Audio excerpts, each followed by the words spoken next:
ഓർമ്മ കാര്യങ്ങൾ അല്ലെങ്കിൽ ഓർമ്മ ആൾക്കാരൊക്കെയാണ് ഞാൻ മെൻഷൻ ചെയ്തിട്ടുള്ളത്. ഇതുപോലെ പല സംഭവങ്ങൾ പല കാര്യങ്ങളൊക്കെ കടന്നു പോയിട്ടുണ്ട്. എന്തായാലും ഇപ്പോൾ ഒക്കെ ഏകദേശം ഒന്ന് ശാന്തമായി വരികയാണ്. ഇനി അവർക്ക് അതിജീവിക്കാൻ വേണ്ടി അവർക്ക് വീടും പാർപ്പിടവും അതിന് വേണ്ട സൗകര്യങ്ങൾ ആവശ്യമായിട്ടുള്ള സാധനങ്ങളൊക്കെ ആയിരിക്കും. അതിന് എന്താ പറയുക, പിന്നെ മുഖ്യമന്ത്രിയുടെ ദുരിതാശ്വാസ നിധിയിലേക്ക് എല്ലാവരുടെ സംഭാവന ഞാൻ പറയുന്നുണ്ട്.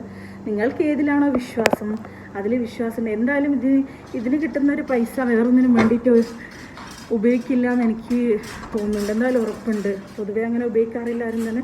ഇത് പ്രത്യേകിച്ചും ഉപയോഗിക്കില്ല എന്ന് ഉറപ്പുണ്ട്. എല്ലാവരും മനസ്സാക്ഷിയുള്ളവരാണ്. അതുകൊണ്ട് നിങ്ങൾക്ക് എവിടെയാണ് വിശ്വാസം, ആരിലാണ് വിശ്വാസം, ഏത് പാർട്ടിയെന്നില്ല, ഏത് ആൾക്കാരെന്നില്ല, ആരുന്നില്ല. നിങ്ങൾക്ക് ഡയറക്റ്റ് എത്തിച്ച് കൊടുക്കാൻ പറ്റുകയാണെങ്കിൽ എല്ലാവർക്കും കൂടി ഇപ്പോൾ ഡയറക്റ്റ് എത്തിച്ചു കൊടുക്കാൻ പറ്റുന്ന അവസ്ഥയല്ലല്ലോ. അപ്പോൾ ഏതിലാണോ വിശ്വാസം